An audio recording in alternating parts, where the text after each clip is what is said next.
Microsoft, we feel that AI has a place everywhere in the business. And we kind of think of it as this magical pixie dust that can help us create these amazing customer experiences. But the challenge with AI is it easy or is it hard? You know, show of hands, who thinks AI is a piece of cake, easy, anybody can do it? No hands, not a single hand. So everybody must think it's really hard. You're pulling your hair out, requires PhDs, requires AI developers, requires a really specialized resource to make AI happen. Well, it's really a trick question because at Microsoft, we feel that ultimately it's you who are going to create these exciting AI scenarios and experiences, not the PhDs, not the Stanford graduates, not the folks that are deep into AI. So the challenge is really around democratizing AI so that any developer can build AI into their applications, so that any line of business person can discover new use cases and new scenarios for their business to make these really exciting customer experiences happen. And so I didn't see any demos during the AI track on Tuesdays, so let's try to be crazy and do 4 little AI demos in 4 minutes. So Doran, I actually went through this, and it took me about 15 minutes, so I need you to keep me honest and try to get this done in 4 minutes. So the first one is around vision. And so again, we want AI to be approachable to everybody, right? And the first step is for you guys to get acquainted as to what kind of capabilities I'm talking about. So we have a set of services that are part of our Azure platform, our cloud platform, which we call cognitive services. And cognitive services are these intelligent APIs that enable you to build, again, incredibly amazing, intelligent AI-powered applications. But you don't have to, again, be a PhD or an AI developer. In fact, you don't need to know the difference between a neural network and a social network. It doesn't matter. What we do is provide really advanced, complex AI capabilities wrapped around a set of REST APIs. And REST APIs, if you're a developer, you know these are just HTTP APIs that you can make a call, get a response back, and so forth. So the first category of these APIs are computer vision APIs. They're all about helping your application see, be able to understand images, be able to understand what's in the images, do object identification, face recognition, and face detection, and so forth. So pretty simple stuff, right? Yes, absolutely simple stuff. So with these REST APIs, you take a picture, you make a call to an API, which again, any developer can do, and immediately you get a bunch of metadata related to that image. And so this is a picture of my wonderful friend, Catherine Mitchell, the CTO of Sigma, and she's providing a presentation yesterday. And it's really hard to see. She's small up on the stage, but you can see that the description, is pretty clear. It's a bunch of people sitting around a table. So the computer was able to identify, more or less what is this picture of, and it's fairly accurate. It gives me some context about, well, it's detected a couple people here, and detected Catherine, put a face boundary around her face, so it detected a face. It predicts that she's a female, so good. It's very happy to see that, and she's not here to see that her age. It was predicted to be 41, and we know that is completely wrong because she's been 29 for the last 10 years. It also detected there was a man sitting down, and it actually stayed. So there's a man sitting down on the stage, and this one's probably a little more accurate. He's 48. And so you can get great amount of context from just the photograph, right, that you can submit into these services. Now, of course, you can train this AI to be better, to be more relevant to your business. And so I can train this AI to identify my devices, my iPhone versus various different Android devices and so forth. So it's very extensible. Now, the second set of APIs, we have a whole slew of APIs around face recognition, right? So we can take faces, identify whether you're wearing a hat or a mustache, male, female, as you saw there, and so forth. But a new set of APIs that we just recently released was the emotion API. So we can take a look at somebody's face and maybe make some assertions as to what emotions or what sentiment is of that picture. So we have these kind gentlemen here who are attending the event. And so this picture was off the TMF website. Are any of these gentlemen in the room? They look very engaged in conversation, right? But look at these guys. What kind of sentiment do you envision these folks to have? So we have Mr. Surprise here. So just based on his face, as humans, we can look at this picture and we can say, yeah, this person seems surprised. And certainly, we'll see that the surprise index is about at 30%. So, it's telling me, yes, this likely is a surprise individual. And boy, this guy looks happy, right? So here we see the happiness index boosted up. And of course, this is super easy to use. Imagine if you're providing customer care and you're able to see your customer's expression. Well, it's probably not going to be any of these, but you can see that it's really giving you a bunch of new inputs that you can take into your applications to make really exciting stuff happen. And now, if you take a lot of these services together, and we just covered 2 of 40 different services that you can use, and again, any developer can use to make really great applications. When you put them together, you can do amazing things like this video indexer service. And the video indexer enables you to ingest any video. It could be anything from YouTube, anything that you produce, uploaded. And now we can use all these services to really build rich metadata on everything that's going on in this video. So here's a TM Forum video that I downloaded from YouTube and ran it through the indexer. You won't be able to hear the video, but that's not that important. But what you can see is we've already extracted a bunch of information or metadata from that video on the right-hand side. You'll see every single face that we detected, so every person in that video is identified. If this was a movie or a TV show or anything like that, and there were celebrities, we have an index of more than 1 million celebrities that we can actually detect, so we know who they are.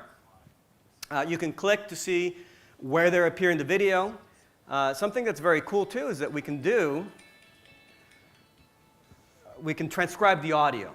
So we can do closed captioning, live closed captioning of what's going on, synchronized to the video, of course, right? And so as the speaker goes on and goes through this process, we can transcribe this text, and lo and behold, we can, of course, translate that to whatever language you decide. And hopefully the internet connection is working. And there's not voila! I'm on the TM Forum Wi-Fi access point, so my mileage will vary. This probably will stop working very soon. And so pretty exciting stuff. And so if you think, if you're running on-demand streaming services as an example, imagine how much better you can understand your customer by knowing what it is that they're watching. And so you can do all kinds of crazy ad placement. You can do some really exciting things. I'm more than 4 minutes, aren't I? And then the last demo, which I'm going to go ahead and run through now, is incorporating transcription and translation capabilities into your presentation. So this is a Microsoft Garage project, so it's like a research project that's part of the translator team. And what we've been able to do is basically transcribe a speaker real time so that as you listen to my presentation, I can transcribe it to English. And you'll see it on screen, right? So like OCR or closed captioning on the screen. But I can also translate to whatever language I want, and you would see the translation on the screen. What I'll choose to do here, though, is I'm going to leave it in English, so you'll see the caption of what we're speaking in English. Hopefully my PC microphone will pick it up, because that's how we have it set up. But if you'll be able to actually go on your mobile device and be able to translate that to more than 60 languages live on your mobile device. So as I'm speaking and Doran is speaking, you'll actually be able to see translation on your device. You see the link on the bottom. It's actually very small. It's translate.it/ and some digits. And so again, if you go there on your mobile device, you'll be able to read what we're speaking in the language of your choice. So with that, and way over the 4 minutes that I promised, I'm going to hand it off to. Okay, thank you. So hopefully the transcribing will work and not add any inappropriate words whilst I'm talking. So I want to talk about the role of virtual agents and chatbots for service providers. I think telecom and media companies today are really in a prime position to benefit from AI but certainly from chatbots. And that's primarily because the industry really needs to transform and improve the customer service, customer experience. Traditionally, service providers have always suffered from a bad reputation in delivering customer service. And I think with AI and with chatbots, I think that will really turn it on its head. No, it does work. I read a very interesting statistic from Gartner that I believe in the next few years, by the year 2020, 85% of customer interactions between customer and company will involve machines, not humans. And I think we've seen over the past few years, chatbots and virtual agents have become extremely popular and very pervasive in all industries and all different company sizes as well. But the reality is that majority of the bots in the market today really struggle and end up leaving customers and users with a bad experience, a frustrated experience, rather than helping them resolve issues, as you can see from this example here. Most of the bots are fairly simplistic. They're based on rules, not real AI. About 3 months ago, we carried out a research with Forrester, the global analyst firm. We surveyed about over 7,000 people, both a combination of end customers, those that had engaged with a virtual agent or a chatbot in the past year, and also service providers as well. And I think about 45% of the service providers were C-level. And the idea behind this survey was to understand the value and the benefits, potential benefits of using virtual agents and chatbots, and to see if there's a disconnect between the two, between what the service providers believe adds value and how they can use bots versus the reality. And there were 3 results that I want to highlight today, very, very interesting results. The first is that, surprise, surprise, that end users believe that that chatbots struggle with complex questions, complex requests. It's fine if it's a simple Q&A type question, but anything more than that, any kind of dynamic dialogue, then the bot will really struggle to answer. The second is that most bots in the market today are not integrated into the back-end systems, which of course means that it's unable to personalize the response and the resolution to the customer. And the third and final one, and Rick talked about this concept of emotional and sentiment analysis, is that bots, or actually I should say the people, the consumers interacting with the bots, have higher expectations from the bots. Even though it's a machine, they actually expect those machines, those bots, to have a better understanding and more of an emotional understanding of their question, of their query. And I'll talk about this a bit later.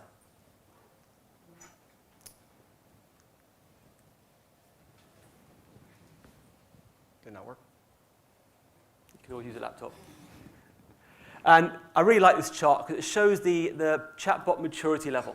And let me walk you through it. So the bulk of the chatbots in the market today really sit within this bottom left-hand corner.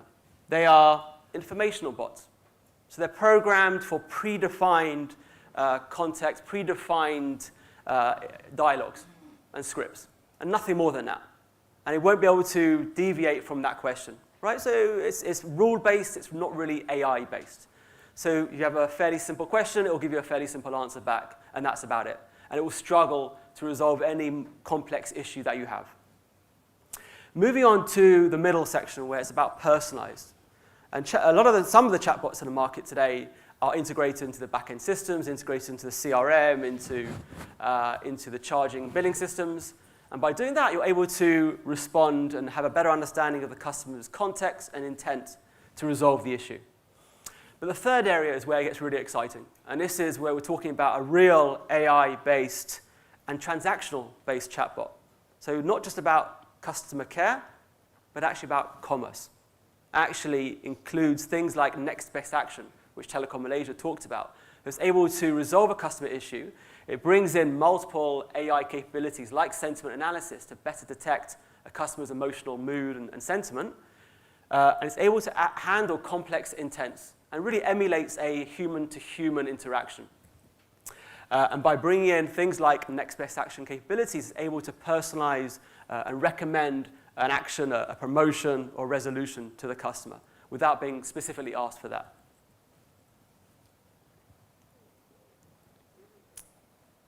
Well, your pen is working. If I move on to the next slide.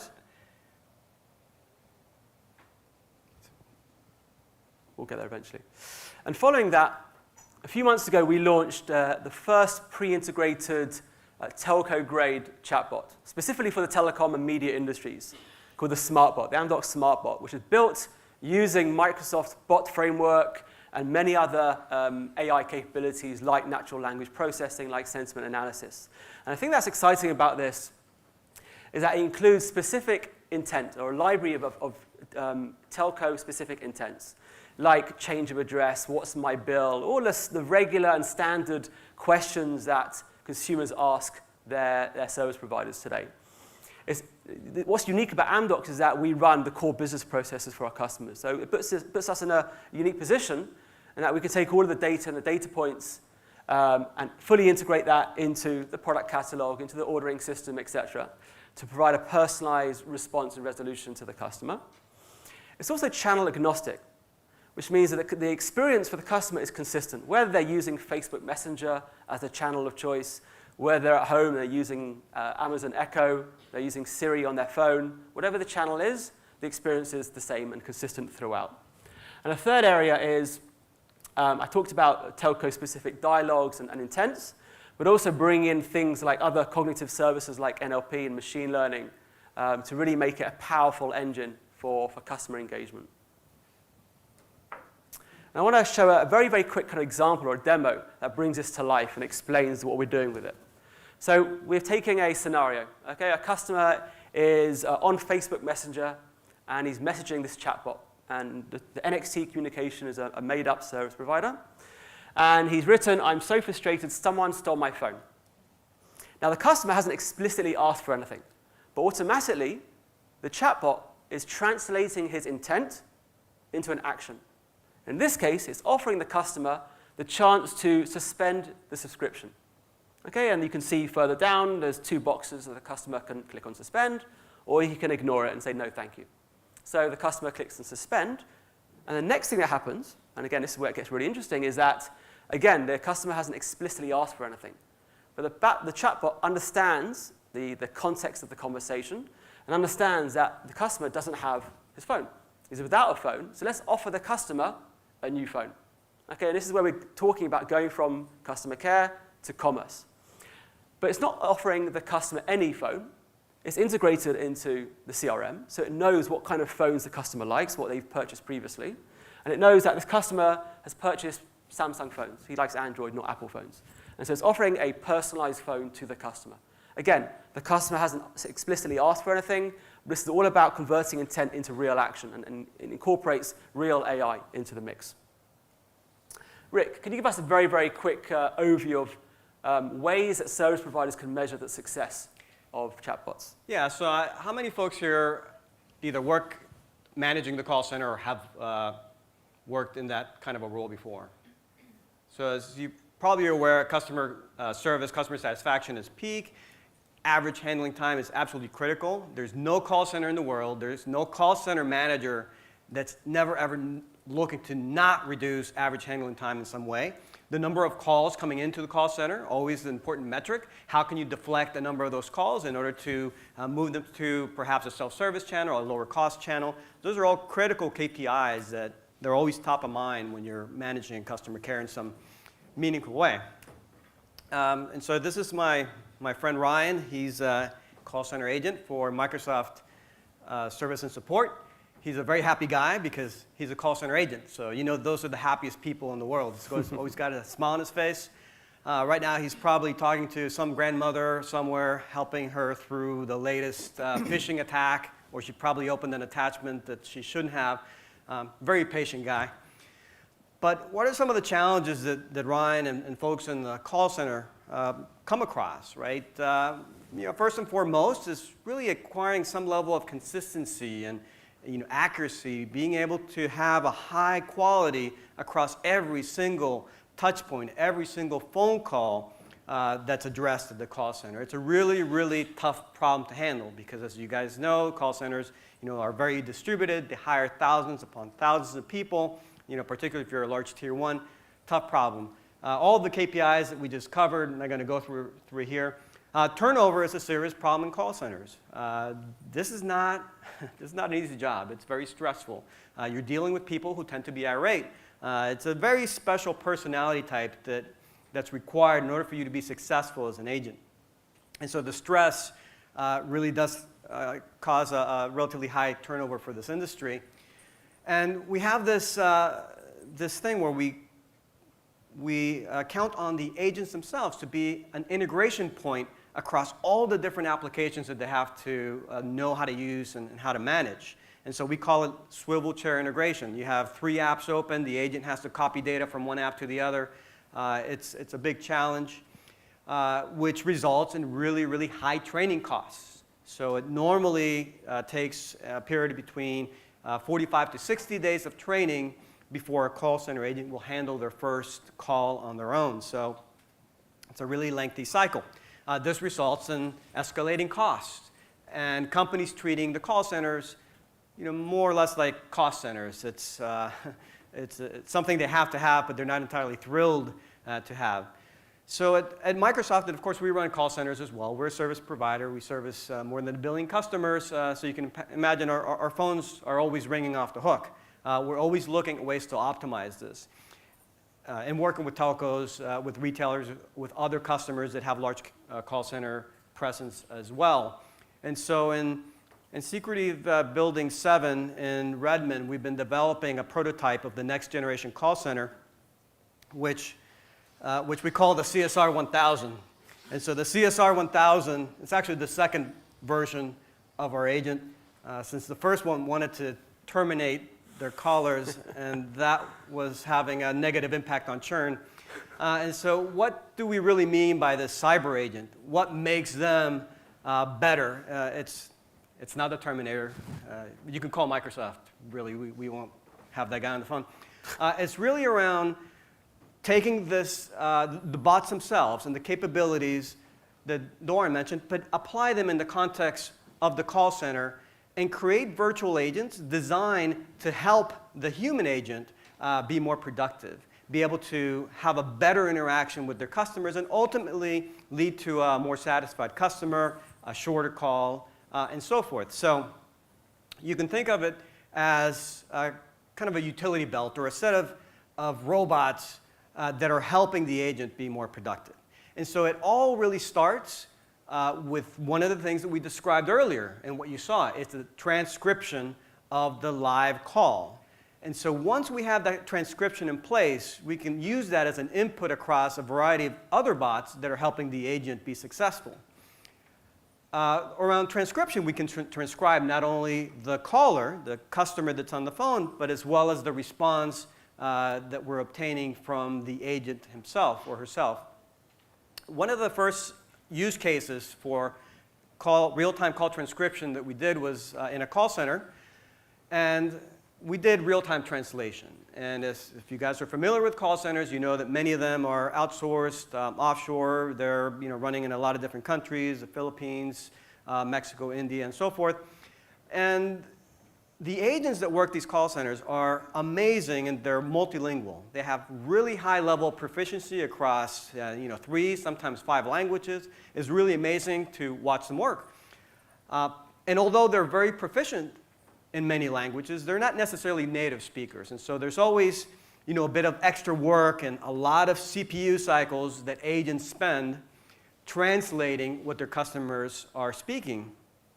And so by implementing a transcription and translation service that's able to provide the agent with a translation to their native language of whatever the customer is saying, we found that it relieves an enormous amount of stress, of pressure on the agent.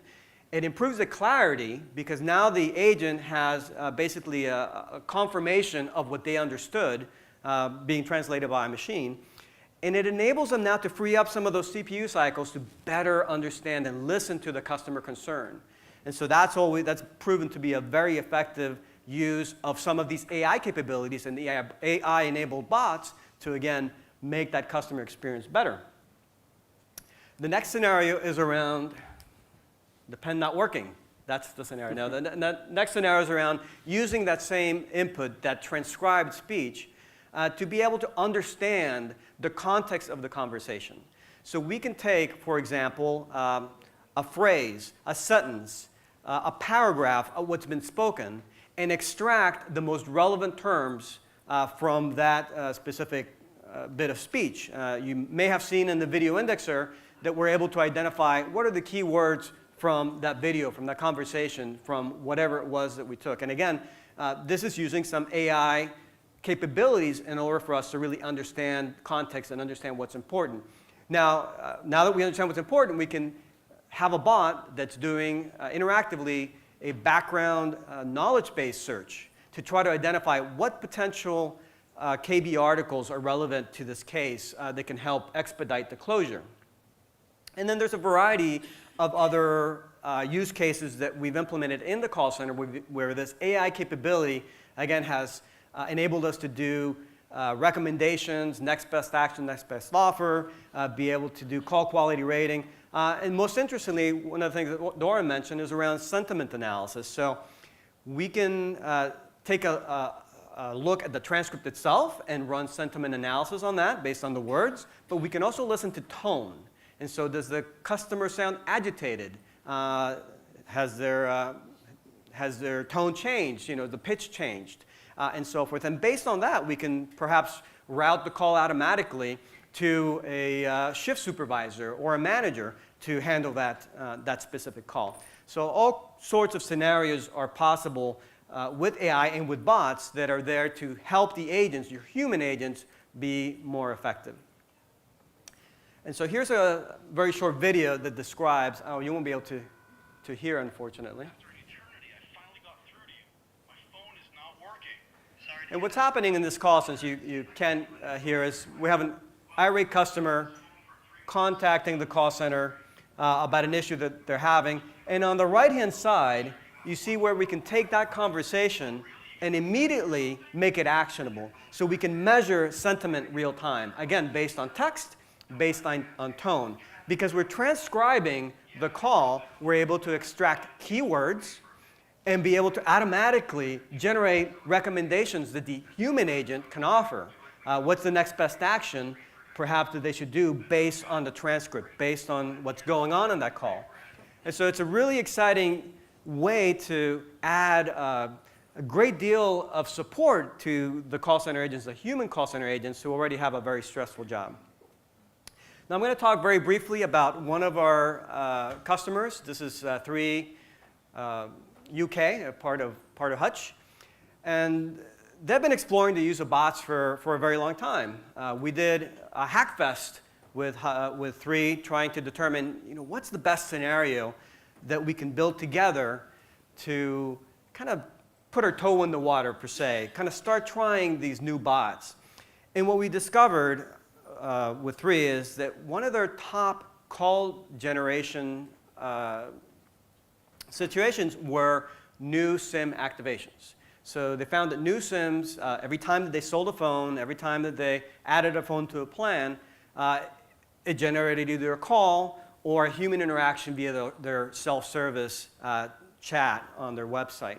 And so it became a very costly operation. So it seemed like every single new phone that was being activated was immediately hitting their margin. We looked at this scenario. They had a great deal of metadata, of data around what they do. They had transcripts of self-service chats. And so we were able to use all that data to create a bot that was very, very simple. It was an automated chatbot that knew how to activate your SIM.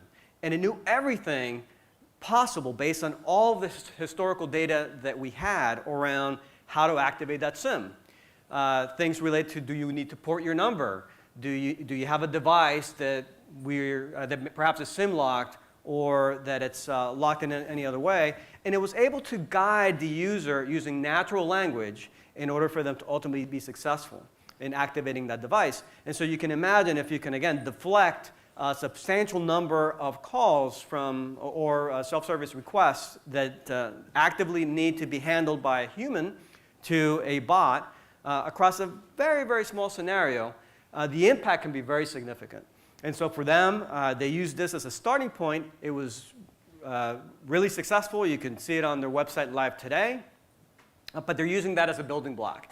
And now they're using the same framework in architecture to add additional features to the bot. So in the future, you'll be able to check your bill, you'll be able to add services, and so forth. So it's a great scenario and example as to how you can use this technology.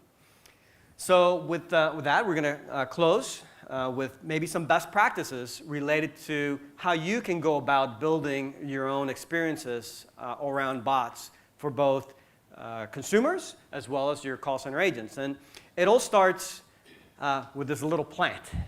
You got to start small, pick the specific scenarios, and then iterate. Iterate and make it better over time. Never, never, never try to boil the ocean, as they say, and start trying to create the Uber bot that's going to handle every possible permutation. Don't for a second consider that you're going to create the next Siri or Cortana or Google Assistant. That's not the intent. You need to create bots that are really very targeted and very specific towards your industry. Like you saw in the 3 example, pick that one specific use case that's really impactful to your business and then build upon that. And be sure that you can do that one thing very, very well to eliminate that frustration that many users have when they start using these automated bots. Providing guidance is absolutely key. When you fire up a bot and you're having a chat session, it's just a blank canvas. What can you do? There's no Chrome around that. There's no back button like there is in a browser.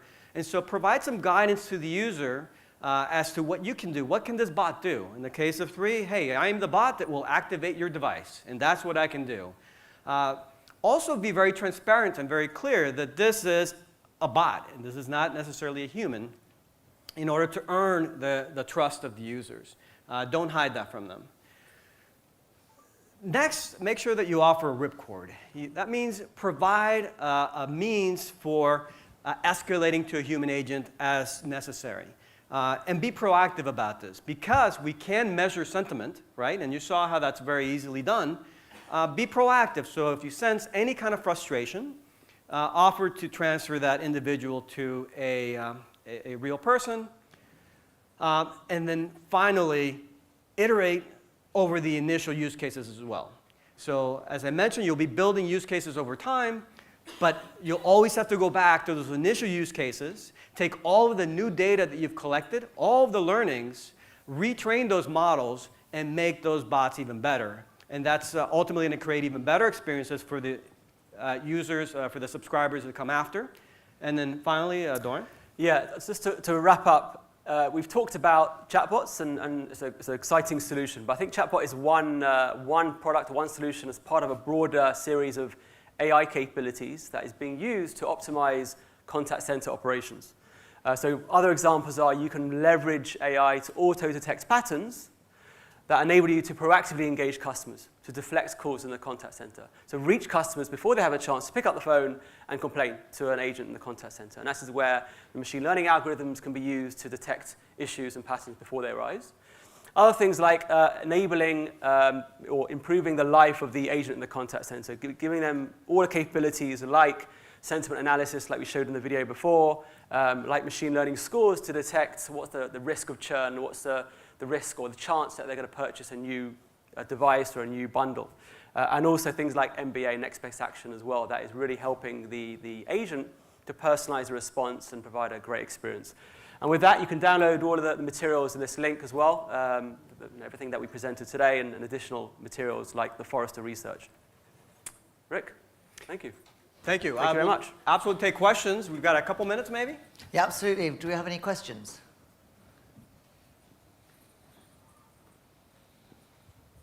Yes. There are 3 things that I would like to know. First, I think your demo is demonstrate about the video, but you collect some people recognition in the face, maybe emotional, is happy or not happy. But is it possible to implement to the vehicle that we would like to put the CCTV on the toll route, and based on the CCTV and the video, we can collect numbers of cars in order to detect is it the condition is traffic jam or not. Maybe if I put CCTV on the traffic light and then numbers of vehicle in the traffic lights is more than 50, maybe it's traffic, or less than 20 or 10, maybe it's less not traffic. Is it possible if implement to the toll? And then secondly, I would like to know you have some translation to the some language. Is already to Bahasa? Due to I'm in Indonesia, I think is any NLP in Bahasa, I think can implement also to Indonesia. So on the second question, catch me after, and we'll go through the languages that are supported. The language support across cognitive services vary depending on the service for various different reasons. But we'll check the specific service that you want, and we'll see if the language is supported. And for the first question related to being able to extend the AI capabilities of the video index or any of the other video vision, computer vision APIs that we have, absolutely. That's something that we support out of the box. And so we have a custom vision service that enables you to build on the capability that we provide. You don't have to create your own model. So we have a baseline model that can already detect or understand the world around us. But if you have specific needs, like detecting cars, moving vehicles, and counting them, whatever your scenario is, we have the capability for you to train that model for that specific use case. And I have some excellent additional videos and documentation that I can share with you. Great. Do you have any more questions?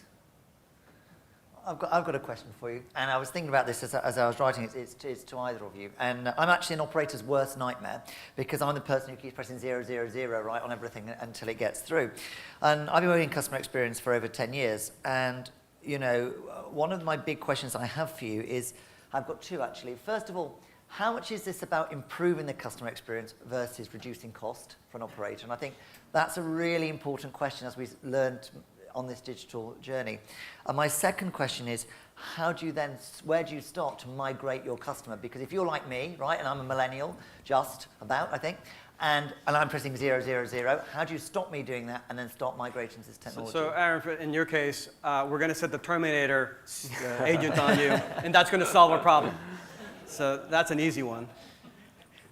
More seriously, related to your point. So by the way, I think you're an edge case. Millennials, far and foremost, would prefer never to have to talk to somebody on the phone. And that's, generally speaking, at least in the US, that's where most of my experience is in the call center. But it is rare that you will find a millennial that would prefer to speak to somebody on the phone than to resolve their issue themselves using Telegram or texting or whatever other mechanism they have. So they do tend to gravitate towards these newer channels better than some older individuals. Maybe you're an old soul, Aaron. That's my best guess. But you want to add? Yeah, I think as bots get more intelligent, more pervasive, and people are used to it, then people will flock to getting their answer online or on the bot or home on Amazon Echo. And they'll call if it's a very, very complex request, complex issue, where they don't believe they can get a good answer or a timely answer using the chatbot, using the virtual agent.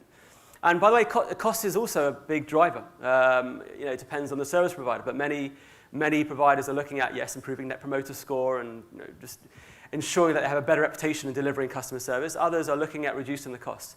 I think one thing that people get scared at is that it will replace huge numbers of agents in the chatbots, in the contact center with chatbots. And I don't think that's quite the case. I think it'll augment it rather than replace the agents. And I think actually the agents I think they'll want it. I think they're fed up of dealing with all these repetitive calls that they get and having to repeat the same answer every time. And actually, the chatbots will resolve the 20-30% of those rote repetitive tasks and leave the agents to deal with the more complex resolutions, which they want. They want to be stretched. They want to be challenged, not having to deal with the same boring kind of requests. I think it's interesting because, and when we talked about that, because one thing we've seen in the UK, which is really interesting, I spent a long time researching and writing on customer experience, and, we went, and it's something, that you mentioned, Rick, earlier, was that, outsourcing, right? So for service providers in the UK, the biggest thing to do was to outsource. So all the call centers actually went to India. This was a big thing. The worst customer experience disaster in the history of telco. What's happened now? It's all come back. And it wasn't just telco, it was banks, it was everything else. So this is go back to my question of this migration, right? Because the first thing they did was outsource everything to India. It was terrible. It all came back. And what was the USP for telco for a long time in the UK? Our call center is back in the UK. That was a USP for a telco, like call centers in the UK. It was the same for banks and other things. So how are we going to migrate on this journey? Is it going to be we start using chatbots and then we start saying we have real people, we're not going to chatbox you. So how does service providers understand when it's appropriate and how to migrate? That's the one thing I'm still not sure that we've addressed. I'm not sure. It's certainly not the case in the US that they've all come back. I think you have a certain subset of call center agents and call centers that remain in operation in the US, but by far the majority has left, and I don't see that coming back, at least in our view. That said, you have a very, very important point there is how do you ensure that the experience that people get using a chatbot isn't a negative one? Because if that happens, then you're going to have a similar experience as to what you described.